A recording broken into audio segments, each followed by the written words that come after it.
Is a crypto crash on the way for the very notorious September? Historically, September does terrible things to cryptocurrencies. Are we going to see history repeat itself? If you like crypto, if you like DeFi, if you like staking, meme coins, and much more, subscribe to this channel, as I will be covering all of that on this channel during the bear market. So we can see Bitcoin is 20.2k at the moment. Ethereum crawls back down to $1,585.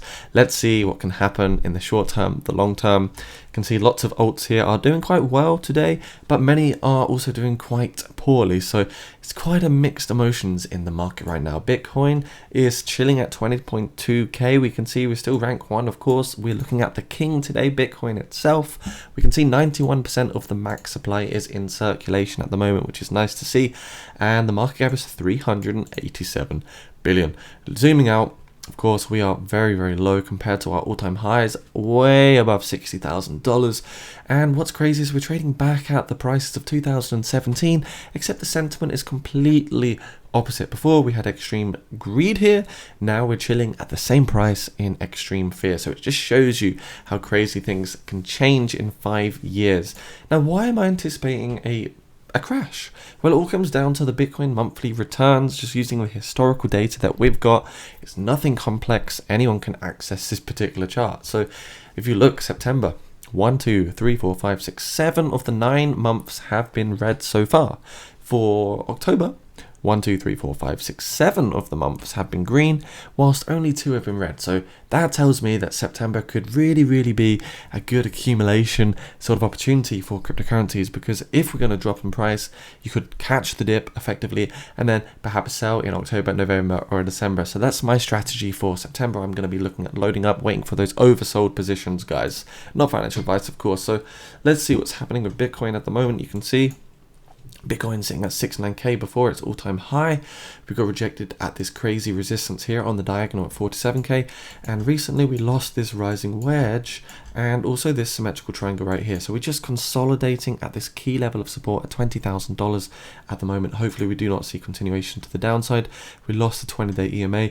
On the Bollinger Bands, we are sitting also quite low, so we're waiting for a bit of a reversal, maybe a retest of this 20-day moving average at 21.3k. But I do think if we do get a bounce, it's going to be very short-lived, because we are still waiting for this potential crypto crash of September. Of course, it might not happen, but I think there is a good chance.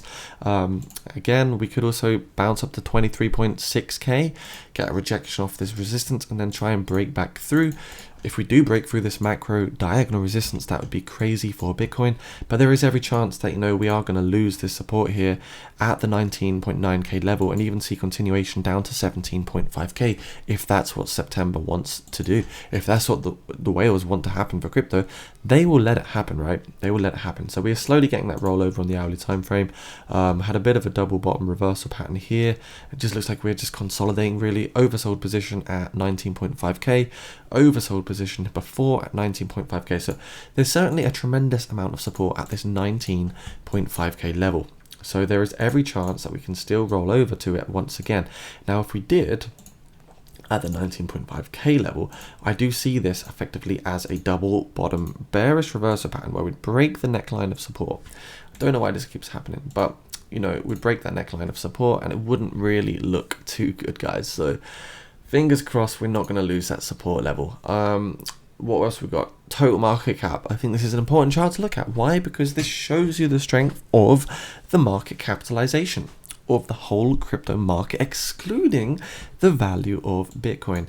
So before, the altcoins corrected 92%. The current market correction has been for altcoins, let's have a little look, around about 75% and currently 66%. So it does show that the altcoin market is much stronger now. Perhaps there's more global adoption, more people believe in altcoins. You've got DeFi now, you've got meme coins, you've got play to earn, you've got move to earn. There's many different subcategories now for cryptocurrency in contrast to like 2018.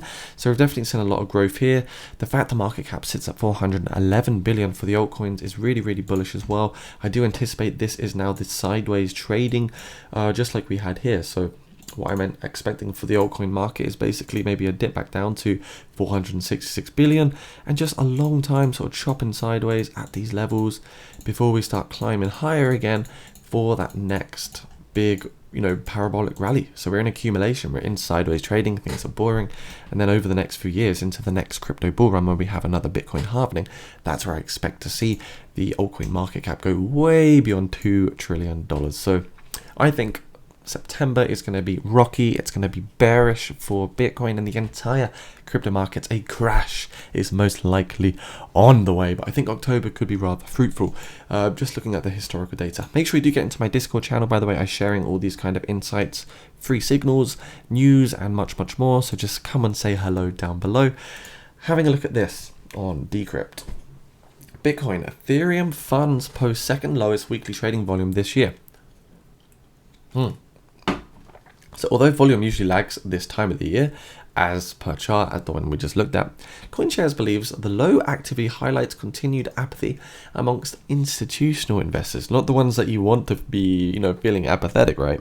Trading volume amongst these particular investors for crypto funds fell to $1 billion last week, the second lowest all year, according to a report from crypto asset manager CoinShares. Trading activity has been low for a while now. Volumes have hovered at just above $1 billion for each of the last 3 weeks. That's a 55% drop from the average trading volume for the year. And last week's dip to 1 billion makes it the second worst trading week so far this year, according to CoinShares. The report notes that by the end of last week, Bitcoin Exchange traded products, or ETPs, saw net outflows of $15 million. That makes it the third consecutive week for the investors that pulled more money out of Bitcoin funds that they put back in. So we've seen more outflows than inflows. The first week of August, Bitcoin products saw net outflows of $9 million. The week before, short Bitcoin products, which bet against the cryptocurrency, saw outflows of $3 million. So it's not looking particularly bullish. There are signs that interest has been falling among retail traders as well, according to a report last week. Well, of course, everyone's broke. Interest is through the roof. Cost of living is high. Nothing's really happening with crypto. Everyone says it's boring, but in my opinion, it's actually really not boring. There's a lot of crazy stuff going on. The crypto analytics firm wrote that even as Bitcoin's price experienced a moderate boost last week, trading volume for transactions of $1,000 or less, which Glassnode attributes to retail traders, fell steadily. So basically, microtransactions are on the down. That means people with like low budget or small working capital, retail investors like myself or you, probably are not so interested right now because we're not seeing that kind of transactions. We're not seeing the healthy volume, right? This pattern adds additional confirmation of the underlying weakness of this market rally, Glassnode wrote in its report. So that's something definitely to consider. Investors irrationally oblivious to crypto trading risks, Singapore's financial regulator. In hopes of limiting high risk in the crypto sector, Singapore is looking to make it more difficult for retail investors to join the market. Interesting. I'm not going to read this one, but as you can tell, not particularly bullish either. Bitcoin rainbow chart today. We are sitting in the dark blue, guys. So remember, the last time we were in dark blue was when we had a black swan event. And I'm going to quickly go back to the Bitcoin chart, to be honest, because I want to just talk about the black swan event itself. So stick around for this part of the video. It's not too complex. Don't worry. It won't take a lot of your time. But I suppose what I want to show you is that, of course, crypto had its black swan event this year, and the last time it had a black swan event, and what I mean by this is like something so anomalous, it's so out of our control, it was here in March 2020 with COVID 2020 March, right? So COVID-19 happened over here, la-di-da-di-da, that was our black swan event. We saw a huge pump to the upside. Now we also had a black swan event recently, and that was the Terra Luna crash in May. No one had control over this. It's completely anonymous.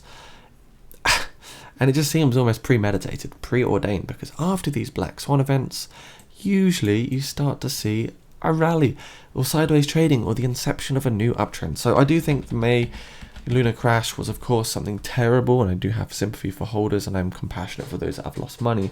But it was, in my opinion, also a black swan event, which could be good for people that want to get in at these nice low costs, right? Black swan event there. Bitcoin crossed the 200-week moving average around about here as well. So consider that, consider these anomalous events that really trigger a huge crash in the market. Can we really replicate so much more FUD beyond Terra Luna classic crash, beyond the COVID-19 crash? This is why I think, realistically, 17.5 was the bottom, and at absolute best, 13.8k. If we ever see Bitcoin go back down there, it's just going to get accumulated so heavily. So yeah, these blue areas are caused by these black swan events usually. And then it just goes into a sideways trading because the black swan event sets the low. It's the one that creates the cognitive shift in the market. And so in my opinion, accumulation season is now. Not financial advice, of course. If you are bored of crypto markets, well, if you want some excitement, Tamadoge is in pre-sale at the moment. 2 billion supply, no tax transaction fees. It's an ERC20 token, deflationary, as well as play to earn elements as well. So super, super exciting, fully secure. It's a pre-sale that I'm in at the moment, so go check them out. I've got $3,300 worth, and the pre-sale is moving quick. Already $9.5 million has been raised in just over 4 weeks. So head over to that one, check it out, do your own research, due diligence, subscribe to this channel if you want more crypto content. I'll see you soon, guys. Much love. Bye for now.